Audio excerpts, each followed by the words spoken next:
नमस्कार दोस्तों, मैं नवीन लांबा। आप सभी का स्वागत है आपके अपने YouTube चैनल स्टडी दुनिया में। जैसे ही आपने YouTube चैनल का नाम सुना है स्टडी दुनिया, तो उसी प्रकार से मैं आप लोगों को स्टडी में ही दुनिया की स्टडी कराऊंगा, यानी कि ज्योग्राफी आप लोगों के लिए इस चैनल पर आज से डेली क्लास स्टार्ट हो जाएगी। तो ज्योग्राफी में जैसे ही एक वर्ड आता है भूगोल, जैसे ये एक वर्ड आएगा भूगोल, तो इसी में ही अपने आप में लिखा गया है कि ये इसका अर्थ क्या होता है भूगोल। अगर इसको हम संधि विच्छेद करते हैं तो क्या हो जाएगा, भू प्लस गोल, या जियो प्लस ग्राफी भी कह सकते हैं। क्या होगा, जियो प्लस ग्राफी। इसका मतलब भी यही होता है, भूमि से रिलेटेड, और ग्राफी का मतलब क्या होता है कि अध्ययन करना, अध्ययन करना। सिंपल भाषा में हम बात कहें, इस बात को ज़्यादा न बढ़ा चढ़ाकर हम सिंपल से एक वन लाइनर में हम डेफिनेशन डिफाइन करना चाहें तो क्या होती है कि यानी कि भूमि और भूमि पर मनुष्य से संबंधित जो भी वस्तु आएंगी उनका अध्ययन करना क्या कहलाता है, ज्योग्राफी कहलाता है। ये चीज़ें जो डेफिनेशन वगैरह है नेट के एग्ज़ाम में पूछी जाती है, लेकिन अपने कंपटीशन के एग्ज़ाम में एसएससी हो, एचएसएससी हो या रेलवे हो, उसमें इस प्रकार की चीज़ें नहीं पूछा जाती। तो इसको हम भी ज़्यादा समय ज़ाया न करते हुए हम सबसे पहले देखेंगे कि भारत का भूगोल या भारत का जो भूगोल है उसका सिलेबस क्या रहेगा, किस किस टॉपिक के बारे में हम चर्चा करेंगे। तो सबसे पहले तो यही है कि भी भूगोल, और भूगोल में हम चर्चा करेंगे जो यहाँ पर दिखाया गया है कि आपको सबसे पहले तो क्या होगी कि भारत की भौगोलिक स्थिति व विस्तार।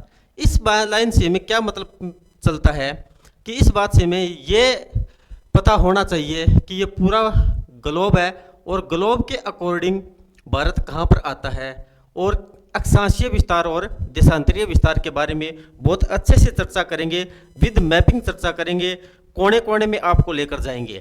नेक्स्ट में जब बात करेंगे कि भारत का भौगोलिक विभाजन, भारत का भौगोलिक विभाजन का मतलब क्या होगा कि जो भारत का एक भूमि का टुकड़ा है, कुछ इस प्रकार से इसको 4 भागों में बांटा जाता है। और ये बांटने वाले कौन आते हैं, एक संस्था आती है सर्वे ऑफ इंडिया, जिसका मुख्यालय देहरादून में है और जिसकी स्थापना 1767 में हुई थी। और उन्होंने हमें बताया कि भारत को 4 भागों में बांटा गया। फर्स्ट हिमालय, मैदान, प्रायद्वीप और द्वीप। हिमालय क्या है, उत्तर भारत का एक पर्वतीय क्षेत्र है, यानी कि सारा का सारा इस क्षेत्र में हमें पर्वत मिलेगा। पर्वत मिलने के बाद में इसी के दक्षिण में पूरे इस क्षेत्र में उत्तर भारत का विशाल मैदान हमें देखने को मिलता है। नेक्स्ट में आ रहा है प्रायद्वीप और द्वीप। प्रायद्वीप का मतलब क्या है, जब यहाँ पर हम देखेंगे विद मैपिंग आएगा तो अपना समुद्र का भाग यहाँ से स्टार्ट होता है गुजरात से, और 9 राज्यों के साथ में टच करते हुए वेस्ट बंगाल तक चला जाता है। इस भाग को हम प्रायद्वीप कहते हैं। और प्रायद्वीप की डेफिनेशन क्या होती है कि भूमि का वह भाग जो 3 ओर से जल से घिरा उसको हम क्या कहते हैं, प्रायद्वीप कहते हैं। और द्वीप, द्वीप क्या होगा, द्वीप यानी कि भूमि का वह भाग जो चारों ओर से जल से घिरा उसको हम द्वीप कहते हैं। और द्वीप में मुख्य रूप से अंडमान निकोबार द्वीप समूह है, लक्षद्वीप, और जो मुख्य भूमि में द्वीप आते हैं, एक माजुली द्वीप आएगा, एक दमन और दीव। यहाँ पर बहुत सारे फेमस द्वीप हैं। इनकी विशेषताओं के बारे में, एरिया के बारे में, इनकी हाईएस्ट पीक के बारे में चर्चा हम आगे करते चलेंगे। तो इस प्रकार से सर्वे ऑफ इंडिया ने 4 भागों में भारत को बांटा है, हिमालय, मैदान, प्रायद्वीप और द्वीप। फिर आगे चलेंगे तो इसी भाग में हमें क्या मिलता है, भारत का अपवाद अंतर। नदियाँ आएंगी, हिमालय से आने वाली नदियाँ, प्रायद्वीप भारत की नदियाँ, अरब सागर में गिरने वाली नदियाँ, बंगाल की खाड़ी में गिरने वाली नदियाँ, कुछ अंतर सतल की नदियाँ भी आती हैं जैसे घग्गर और लूनी नदी, इसी का एग्जाम्पल है। इसी में क्या आएगा, नदियाँ। नदियों के बाद में झीलें, झीलें भी 4-5 प्रकार की होती हैं। कुछ का निर्माण नदियों के द्वारा किया जाता है, कुछ का निर्माण अपने आप से ही प्लेट विवर्तनाक थ्योरी से ही बहुत होते हैं कि यानी कि प्लेटों का एक जगह से खिसक जाना और उसके बाद उस गड्ढे में क्या हो जाना, पानी जमा हो जाना। और नेक्स्ट में क्या आएगा, जलप्रपात। जलप्रपात का मतलब क्या होता है कि कहीं ऊंचाई से जल का गिरना, और ये सारी की सारी चीज़ें कहाँ पर मिलेंगी, नदियों में मिलेगी। उसके बाद जब बातें जल की चल रही है तो जलवायु के बारे में पढ़ेंगे, और जलवायु में क्या आएगा, मानसून। मानसून क्या है, ये एक प्रकार की हवा है जो कुछ निश्चित समय के लिए एक डायरेक्शन में चलती है और जैसे ही ऋतु में परिवर्तन होगी तो उसके बाद में अपोजिट दिशा में चलना स्टार्ट हो जाती है, उसको हम बोलते हैं मानसून। और मानसून से ही क्या होती है, अपने वर्षा आती है, और कैसे आती है इनकी भी चर्चा हम अच्छे खासे से करेंगे। उसके बाद मृदा से संबंधित बातें होंगी कि भारत में 8 प्रकार की मृदा पाई जाती है, और मृदा से ही रिलेटेड जब बातें होंगी तो उसी में क्या है अभी कृषि की जाती है, कृषि के साथ साथ पशुपालन होगा। और ये 7 नंबर तक जो चीज़ें आती हैं ये केवल और केवल नेचुरल है, यानी कि इसमें मानव का कोई भी रोल नहीं है। अगर कहने चाहें तो प्रकृति ने ये चीज़ें हमें दी है। क्यों दी है कि कृषि कुछ ऐसे क्षेत्र में होगी जहाँ पर भी उसके लिए उपयुक्त मिट्टी होगी, तो वो नेचर ने ही दी है, और पशुपालन भी उसी के अकॉर्डिंग किया जाता है। आगे जो सारी चीज़ें रहेंगी ये सारी की सारी मैन मेड है, यानी कि मानव निर्मित है। परिवहन है, परिवहन में जैसे ही कोई ना कोई मार्ग बनाया गया तो ये कैसे बनाया गया, भी मानव के द्वारा ही बनाया गया है। जैसे सतल मार्ग, सतल मार्ग में सड़क मानव द्वारा निर्मित है, रेल मार्ग और पाइपलाइन, ये 3 भाग आते हैं, और इसमें पाइपलाइन मोस्ट इंपॉर्टेंट है। अभी काफ़ी स्टूडेंट को इसमें दिक्कत रहती है कि ये पाइपलाइन कौन से भाग में आती है, तो ये सतल भाग में आती है और कहाँ से कहाँ तक जाती है। नेक्स्ट में जल मार्ग, ये अंतस्थलीय जल मार्ग जो केवल हमें नदियों में मिलेंगे, सागरीय और महासागरीय, इसके बारे में हम जिक्र करेंगे। तो ये बंदरगाह में मिलेंगे जहाँ से भारी मात्रा में समुद्र के द्वारा वस्तुओं का आयात निर्यात किया जाता है।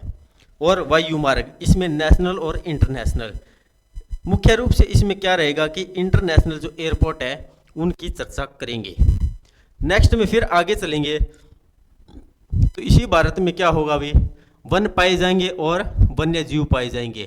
वनों के बारे में वन रिपोर्ट आती रहती है, कौन से राज्य में वनों में वृद्धि हुई है, कौन से में घटोतरी हुई है, किसी में घनत्व ज़्यादा है, किसी में कम है, और कौन से वन कहाँ पर पाए जाते हैं। नेक्स्ट में जब वन्य जीव की बात करेंगे तो इसमें आ जाता है जीव मंडल आरक्षित क्षेत्र, फिर आएगा राष्ट्रीय उद्यान जिसको हम नेशनल पार्क बोलते हैं, और ये आते हैं अभ्यारण्य। इन तीनों में क्या फ़र्क है, ये सारी की सारी चीज़ें, और कैसे कैसे कौन सी जगह पर कौन सा जीव मंडल आरक्षित क्षेत्र है, वन्य जीव अभ्यारण्य और राष्ट्रीय उद्यान है, तो इनके बारे में चर्चा रहेगी। इनकी संख्या कितनी आती है, कौन सा छोटा है, कौन सा बड़ा है, कौन सा ऊंचा है, कौन सी नदी पर आ रहा है, इनके बारे में विशेष रूप से चर्चा करेंगे।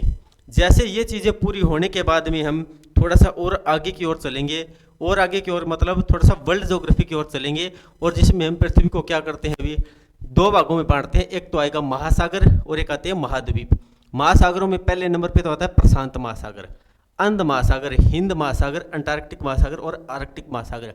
एक बार एग्जाम में इनकी ही सीक्वेंस पूछ ली गई थी, और उसके बाद में इसका एरिया और इनकी विशेष बातें हम आसानी से देखेंगे। फिर महाद्वीप के बारे में बात करेंगे, तो भी कौन सा महाद्वीप सबसे पहले नंबर पे आता है, तो एशिया महाद्वीप आएगा। एशिया के बाद में अफ्रीका आएगा, उत्तर अमेरिका, दक्षिण अमेरिका, अंटार्कटिका, यूरोप और ऑस्ट्रेलिया। यहाँ पर ये भी क्या है, सभी के सभी क्षेत्रफल के अकॉर्डिंग अवरोही क्रम में लगे हुए हैं, यानी कि सबसे बड़ा एशिया, फिर अफ्रीका, उत्तर अमेरिका, दक्षिण अमेरिका, अंटार्कटिका, यूरोप और ऑस्ट्रेलिया, सातों के सातों इसी प्रकार से क्रम में याद होने चाहिए, और इसको हम आगे लेकर भी चलेंगे। जैसे ही थोड़ा सा और आगे चलेंगे तो क्या रह जाता है, भी पृथ्वी से थोड़ा सा और ऊपर उठेंगे, यानी कि ये क्या रहती है पूरी की पूरी पृथ्वी, इस पे एशिया और यूरोप एक साथ में है, नीचे अफ्रीका है, इधर उत्तर अमेरिका, दक्षिण अमेरिका, ऑस्ट्रेलिया और अंटार्कटिका, ये आधे भाग में आधा नीचे दिखाई देता है, आधा ऊपर दिखाई देता है, और इसी में क्या आ जाते हैं 7 महाद्वीप आते हैं। जब इससे थोड़ा सा और ऊपर चलेंगे तो क्या होगा, भी में वायुमंडल दिखाई देगा, यानी कि पृथ्वी की ऊपरी सतह पर। तो सबसे पहले तो आ जाता है अक्षोभ मंडल, समताप मंडल, मध्य मंडल, आयन मंडल और बाह्य मंडल। इनके बारे में भी अच्छी खासी चर्चा रहती है कि अक्षोभ मंडल में क्या होता है कि मौसमी घटनाएं होती हैं, समताप मंडल, मध्य मंडल, आयन मंडल, रेडियो तरंगें यहाँ पर चलती है, वायुमंडल, जैसे जैसे जो चीज़ें आएंगी अच्छे से हम डिटेल में इनके बारे में पढ़ते हुए चलेंगे। आगे फिर थोड़ा सा इससे और ज़्यादा ऊपर चले जाएंगे, यानी कि वायुमंडल से भी ऊपर चले जाएंगे इसके ऊपर जैसे जैसे, तो वहाँ पर हमें मिलता है ब्रह्मांड। और ब्रह्मांड में मुख्य रूप से क्या आता है, भी सूर्य, और सूर्य के चारों ओर चक्कर लगाते हैं 8 ग्रह, कौन से, बुध, शुक्र, पृथ्वी, मंगल, बृहस्पति, शनि, यूरेनस और नेपच्यून। इनके बारे में ये छोटा ग्रह है, और सबसे ज़्यादा भाई गर्म ग्रह कौन सा आता है, लाल ग्रह को किस नाम से जानते हैं, नीला ग्रह कौन सा ग्रह के नाम से जाना जाएगा, बड़ा ग्रह, सबसे ज़्यादा उपग्रह कौन से ग्रह के आते हैं, कौन सा एक ऐसा ग्रह जिसके उपग्रह है ही नहीं। इन चीज़ों के बारे में हम ज्योग्राफी में भाई सभी चीज़ों का अच्छे से अध्ययन करेंगे। आज की ये सिर्फ और सिर्फ इंट्रोडक्शन क्लास है, तो इसके लिए भाई आप अपने नेक्स्ट वीडियो के लिए तैयार रहना और चैनल को ज़्यादा से ज़्यादा शेयर करना। Thank you. जय हिंद, जय भारत।